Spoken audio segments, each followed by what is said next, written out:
Vienas skyrius įvadas.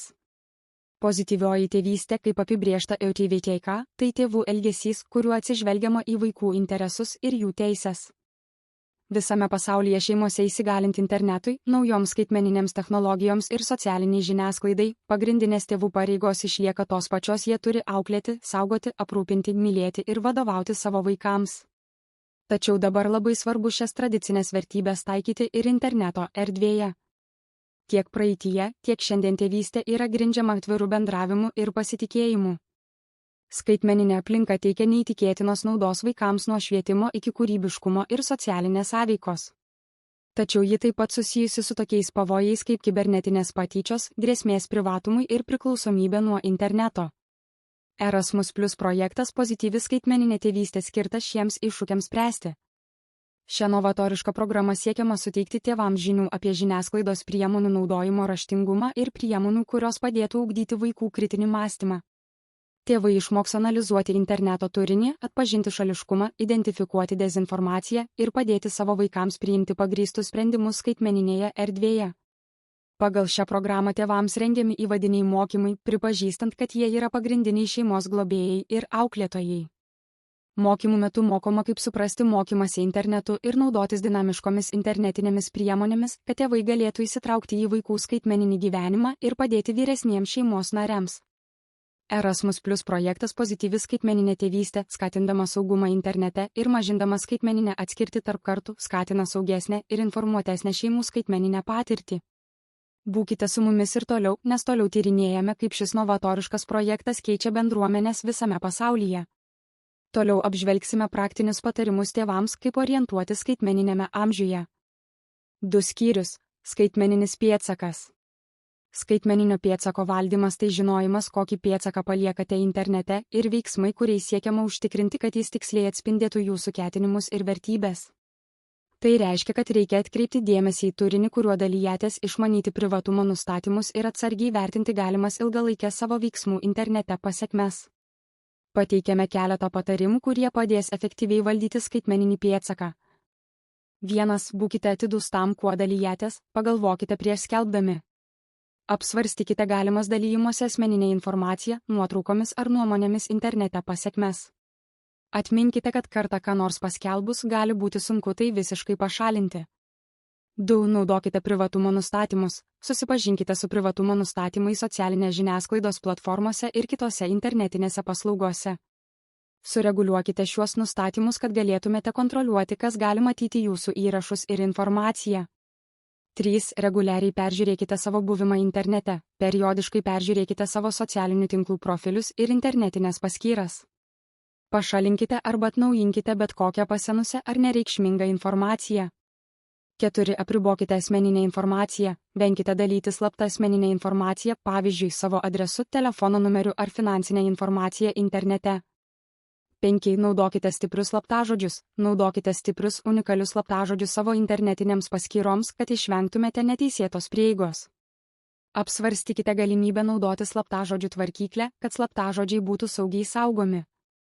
6. Būkite atsargus, ką spausdinate. Saugokite sukčiavimo, apgaulės ir kenkėjiškų nuorodų. Venkite spausti nuorodas ar atsisiųsti priedus iš nežinomų ar įtartinų šaltinių. 7. Stebėkite savo reputaciją internete. Naudodamiesi paieškos sistemomis reguliariai tikrinkite, kokia informacija apie jūs pateikiama internete.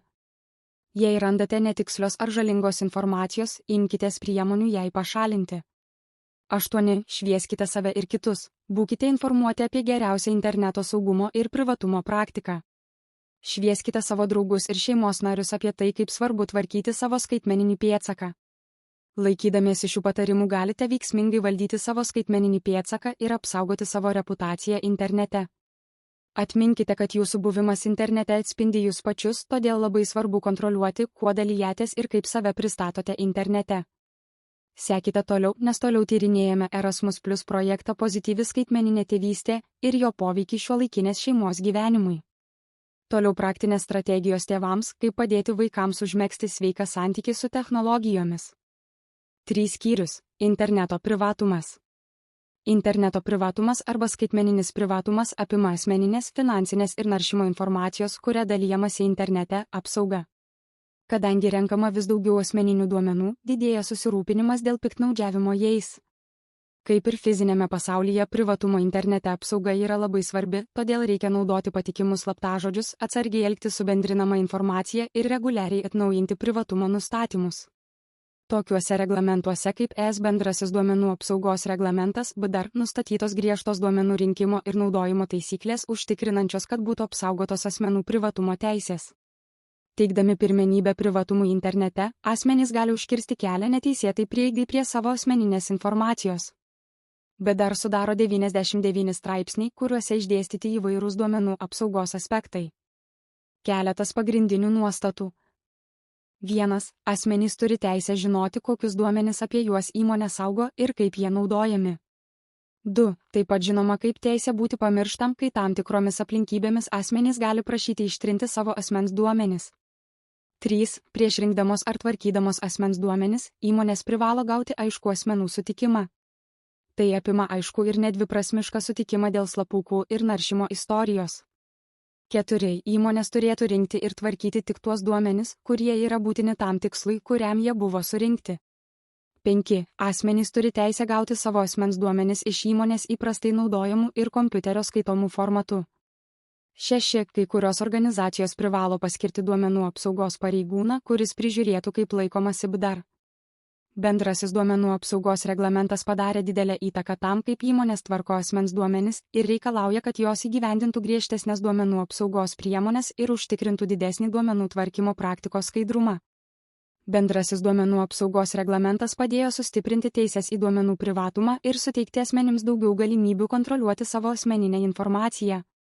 Sekite toliau, nes toliau tyrinėjame Erasmus Plus projektą Pozityvi skaitmeninė tėvystė ir jo poveikį šiuolaikinės šeimos gyvenimui. Toliau praktinės strategijos tėvams, kaip padėti vaikams užmegzti sveiką santykį su technologijomis. 4 skyrius – interneto grėsmės ir pavojai. 1 segmentas – kibernetinės grėsmės. Kibernetinės grėsmės tai kenkėjiška veikla, kuria siekiama pakenkti duomenims, pavogti informaciją arba sutrikdyti skaitmeninių sistemų veiklą. Šios grėsmės gali kilti iš vidinių šaltinių, pavyzdžiui, patikimų naudotojų, piktnaudžiaujančių prieigą arba išorinių užpuolikų, pasinaudojančių sistemos pažeidžiamumu.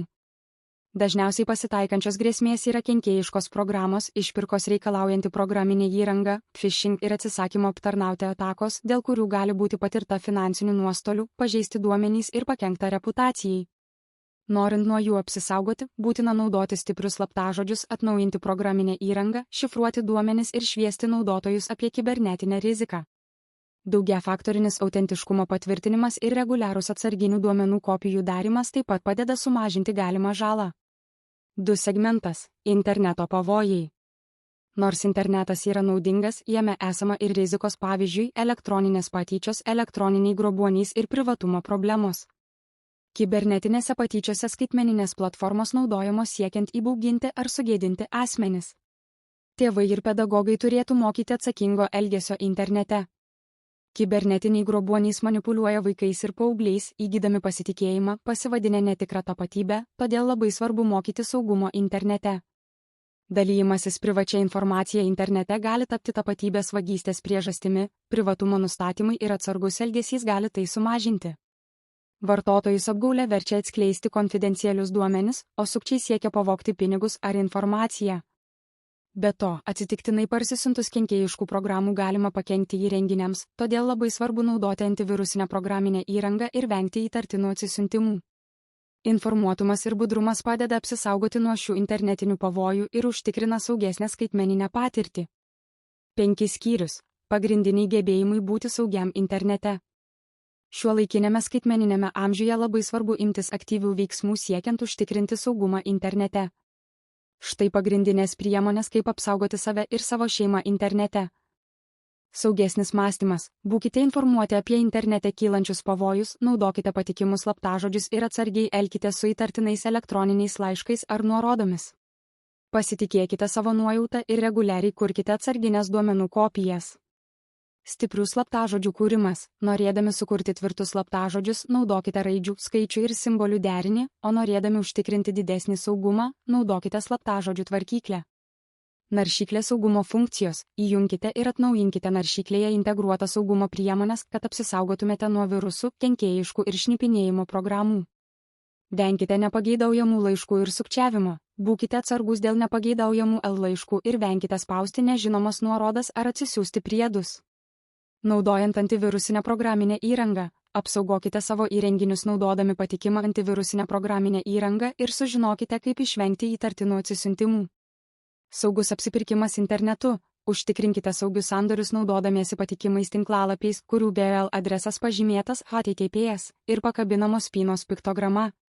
Atlikę šiuos veiksmus galite apsaugoti savo asmeninę informaciją ir saugiau naudotis internetu. Būkite informuoti ir budrus. 6 skyrius. Tėvų kontrolė. 1 supratimas apie tėvų valdiklius. Tėvų kontrolė yra labai svarbi užtikrinant vaiko saugumą internete, nes padeda tėvams valdyti ir stebėti vaikų skaitmeninę veiklą. Pagrindinės funkcijos. Turinio filtravimas. Blokuoja prieigą prie netinkamų svetainių ir medžiagos. Laiko apribojimai. Apriboja laiką, kurį vaikai praleidžia internete. Programėlės ir žaidimo valdikliai. Valdoma, kokias programėlės ir žaidimus vaikai gali pasiekti ir užtikrinama, kad jie būtų tinkami jų amžiui. Privatumo nustatymai. Padeda apsaugoti asmeninę informaciją, konfigūruojant privatumo nustatymus. Stebėsena ir stebėjimas. Tėvai gali stebėti savo vaiko veiklą internete ir kai kuriais atvejais sekti jo buvimo vietą. Tėvų kontrolė yra vertingas įrankis, padedantis reguliuoti vaiko elgesį internete. Be to, tėvai turėtų šviesti vaikus apie saugą internete ir skatinti atvirą bendravimą apie patirtį internete. 2 tėvų kontrolės tipai ir priežiūros patarimai. Tėvų kontrolė gali būti įvairių formų, kad būtų užtikrinta visapusiška apsauga. Filtravimas ir blokavimas. Pagal pasirinktus raktinius žodžius ar svetainės apribojama prieiga prie netinkamo turinio. Išeinančio turinio blokavimas neleidžia vaikams dalytis asmeninę informaciją ir padeda apsaugoti jų privatumą. Laiko apribojimai. Kontroliuoja, kiek laiko vaikai gali būti prisijungę prie interneto ir nustato tam tikrą dienos laiką, kada galima naudotis internetu. Stebėsenos įrankiai. Tėvai informuojami apie vaikų veiklą internete neribojant prieigos. Priežiūra yra svarbiausias dalykas, papildantis tėvų kontrolės priemonės. Siūloma leisti laiką internete kartu su vaikais, įrenginius laikyti bendrose erdvėse, kad būtų lengviau stebėti, žymėti mėgstamas svetainės, kad naršymas būtų saugus ir reguliariai tikrinti finansinės sąskaitas, ar juose nėra nepažįstamų mokesčių. Naudodami tėvų kontrolės priemonės ir aktyvią priežiūrą, tėvai gali padėti užtikrinti saugesnę interneto aplinką savo vaikams. 7 skyrius patarimai tėvams. Patarimai tėvams. Saugumo internete užtikrinimas. Kartu praleiskite laiką internete, kartu su vaiku tyrinėkite internetą, kad išmokytumėte jį saugaus elgesio internete ir padėtumėte atpažinti pavojus. Įrenginius statykite bendrose erdvėse, laikykite kompiuterius, planšetinius kompiuterius ar išmaniuosius telefonus bendrose erdvėse, Privacy svetainėje, kur galima lengvai stebėti veiklą internete. Saugių svetainių žymės. Iš anksto pasirinkite ir pažymėkite mėgstamas, patikimas vaiko svetainės, kad naršyti internete būtų saugiau ir paprasčiau. Nustatykite aiškias taisyklės, nustatykite aiškias priimtino elgesio internete gaires, įskaitant internete praleidžiamo laiko trukmę ir leidžiamos veiklos rūšis. Patikrinkite finansinės sąskaitas. Reguliariai stebėkite finansinės sąskaitas, ar jose nėra neautorizuotų pirkinių ar prenumeratų, kurie galėtų rodyti netinkamą elgesį internete. Kritinio mąstymo mokymas. Skatinkite vaikus kritiškai vertinti tai, ką jie mato internete, atpažinti sukčius ar netinkamą turinį ir vengti dalytis asmeninę informaciją. Skatinkite atvirą bendravimą, sukurkite tokią aplinką, kurioje jūsų vaikas jaustųsi patogiai kalbėdamas apie savo patirtį internete, įskaitant viską, kas jam kelia nepatogumų ar sumišimą. Gaukite informacijos apie programas ir paslaugas. Žinokite, kokiomis programėlėmis, žaidimais ir svetainėmis naudojasi jūsų vaikas ir susipažinkite su jų privatumo ir saugumo nustatymais.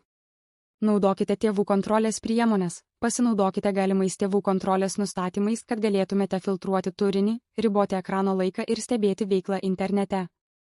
Suteikite galimybę saugiai rinktis. Užuot primetę vaikams apribojimus, išmokykite juos priimti saugius ir pagrįstus sprendimus naršant internete.